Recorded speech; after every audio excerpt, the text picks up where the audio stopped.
And let me say this clearly. These loops don't mean that you're broken. They mean your brain is doing what it was trained to do, to avoid pain, minimize risk, and repeat what feels familiar. But just because something is familiar, well, it doesn't mean it's right. And just because you've lived in the loop doesn't mean that you have to stay in it. The good news is, once you recognize these patterns, you can begin to shift them. You don't need a total overhaul overnight. You just need to disrupt the loop and install a better one. Welcome to the Personal Mastery and Growth Podcast, where we explore the keys to unlocking your full potential and living your best life. I'm your host, Jose Johnson. Whether you're looking to make a breakthrough, overcome a challenge, or simply live with greater clarity, joy, and purpose, you'll find the tools and inspirations you need right here. So let's start your journey towards personal mastery and growth right now. Welcome back to the Personal Mastery and Growth Podcast, your go-to resource for practical tips, insightful research, and inspiring stories to help you unlock your full potential. I'm your host, Jose Johnson, and I'm an expert in the fields of mindfulness, mindset, and peak performance, and I'm so excited to have you here with me today. And in today's episode, we're digging into something that most people overlook, but might just be the key to accelerating your growth: the feedback loop between your mindset and your results. Because here's the truth. You don't just act based on what you believe. You believe based on how you act and what happens next. So let's unpack this. Let's really zoom in on what I mean by a feedback loop. So just imagine this. You have a thought. Maybe it's, I want to get healthier. Now, that mindset inspires a behavior. You start going for morning walks, or you swap out soda for water, and after a few days, you start noticing small shifts. Maybe you're sleeping better, or your energy improves, or your pants just are a little more comfortable. Now, here's where the loop kicks in. You begin to think, hey, I'm actually someone who takes care of my body. Now, that belief becomes a reinforcing identity. And what does identity do? Well, it drives the next decision. So the next time you're faced with a choice, elevator or stairs, fast food or home-cooked meal, well, you make the choice that aligns with that new belief. That's a positive feedback loop. But now let's flip the script. Let's say you try something new. You pitch an idea in a meeting and it gets brushed off. You feel embarrassed. Maybe someone makes a snide comment and your inner critic says, "See, I knew I shouldn't have spoken up." Well, that's a feedback loop too, but it reinforces fear, not growth. And the next time an opportunity comes up to share your voice, you stay quiet. Not because you don't have value, but because the last loop taught you that it's not safe. Look, this happens all the time. Your actions send messages to your brain. Your brain interprets those messages and updates your self-concept. Then that self-concept, well, that shapes your next move. And the longer that loop runs uninterrupted, the more real it feels. But here's the key. The loop, it isn't fixed. It's programmable. And once you know that, you stop living by default and you can start living by design.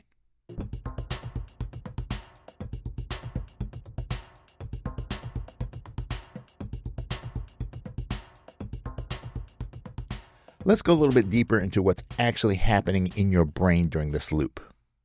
See, your brain doesn't just record events like a video camera. It interprets them. It assigns meaning. It decides, is this safe? Is this dangerous? Should we try this again? Every time you take action, your brain monitors the outcome and it files it away like a training protocol. Success? Well, your brain releases dopamine, which says, let's do that again. Failure or perceived threat? Well, cortisol begins to flood your system, which tells you, avoid this next time. But here's the twist. The event itself isn't what drives the chemical reaction. Your interpretation is. All right, so let's use Tai Chi as an example. I've taught Tai Chi for over 30 years, and I've taught thousands of people all over the world, and I've seen this play out countless times. When a new student starts, they're excited, but after a few weeks, they start to feel confused. Their feet, they don't match their hands. The movements, they don't feel natural, and frustration begins to set in. And this is where most people want to quit. But I used to tell my students, that frustration you're feeling, that's a good sign. It means your old neural pathways are being challenged and new ones are trying to form. Think of it like a tug of war between who you've been and who you're becoming.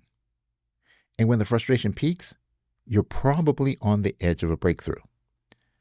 But if you interpret that feeling as, I'm not good at this, your brain agrees and files it under failure. Instead, if you interpret it as, I'm learning, well, your brain will stay open and adaptable. Now, this just isn't some woo-woo fluffy stuff. It's how neuroplasticity works. Your brain literally strengthens the neural circuits that you use the most. That's why learning something new feels awkward. Your brain is laying down new wiring, and if you stick with it long enough, the new wiring, well, that becomes your default. So whether it's Tai Chi, public speaking, starting a business, or simply changing a habit, the real question isn't, am I doing this right? It's, how am I interpreting what's happening? Because your interpretation dictates the chemicals, the wiring, and eventually your identity. And that identity becomes the lens through which you view every future challenge or opportunity.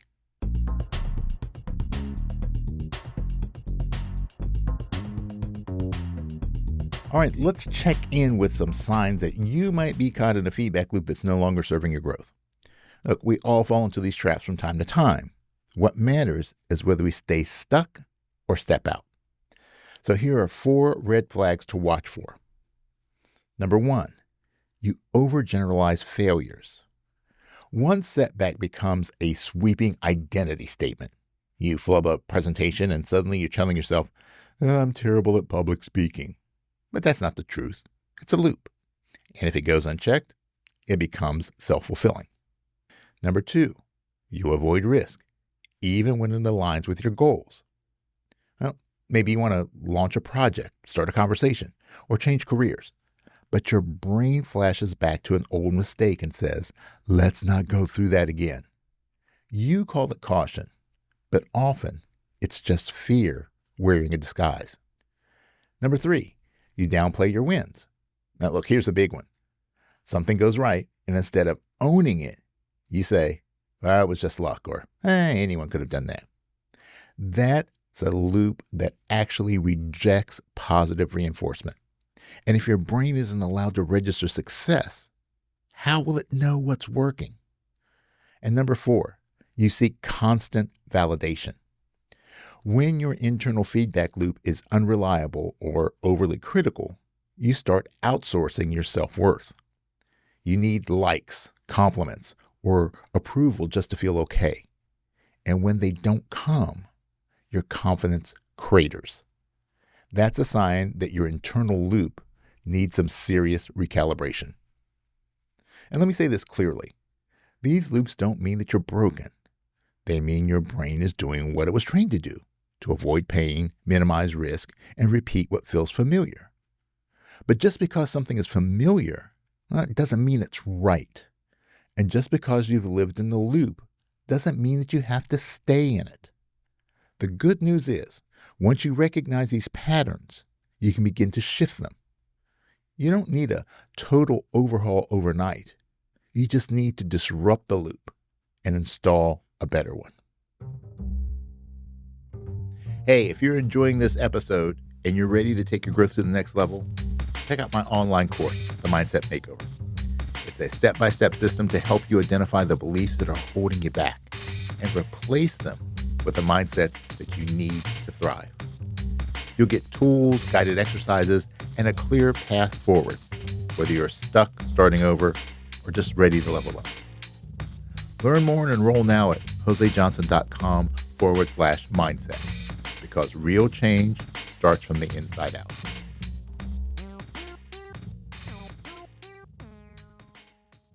All right, let's talk strategy. Here are 6 tools to help you reshape the loop and reinforce an empowering identity. Number 1, debrief every experience. Ask, what went well? What didn't? What did I learn? This keeps your brain in learning mode, not judgment mode. Number 2, celebrate micro wins. Don't wait for big milestones.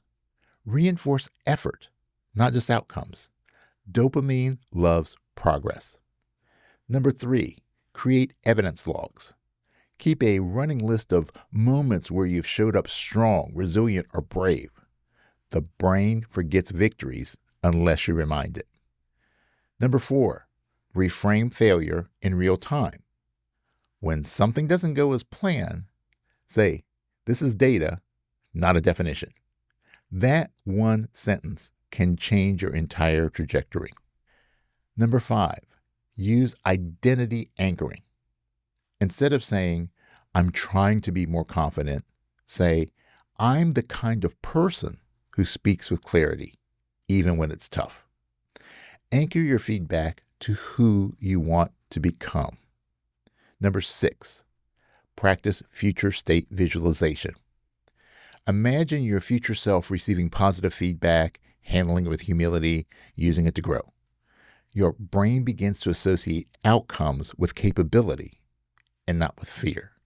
So this week, I challenge you to interrupt the loop. Pick one recent experience, good, bad, or neutral, and walk through these 3 steps. First, describe what happened. Second, describe what you made it mean. And third, rewrite the story. Now, this one practice can begin rewiring how your brain connects action, feedback, and identity. And if you want a clearer picture of your own mindset patterns, don't forget to take the free mindset assessment at josejohnson.com/mindset. It'll help you to see where your default loops are strong and where you've got room to rewrite the code. So remember, your mindset isn't just shaped in silence. It's shaped in motion. It's forged in reflection. Every time you act and interpret that action, you are voting for the identity that you're stepping into. So vote daily and vote wisely. All right, thanks for being with me for another episode of the Personal Mastery and Growth Podcast. If this episode has helped to shift something inside of you, well, please consider sharing it or leaving a quick review. It really does help spread the message. So until next time, stay grounded, stay growing, and keep showing up for the life that you're meant to lead. And remember, it is what it is, but it becomes what you make it. So make it great. Thanks for tuning in. Before we wrap up, I just want to remind you that the information shared in this podcast is for educational and informational purposes only. It is not intended as a substitute for professional advice or treatment. While the content of this podcast is based on research and personal experience, everyone's situation is unique, and the advice given may not be applicable to all. Always consult a qualified professional before making significant changes in your life. The Personal Mastery and Growth Podcast is recorded at the So Good Media Studios, located in the Candy Factory, a co-working space in Lancaster, Pennsylvania.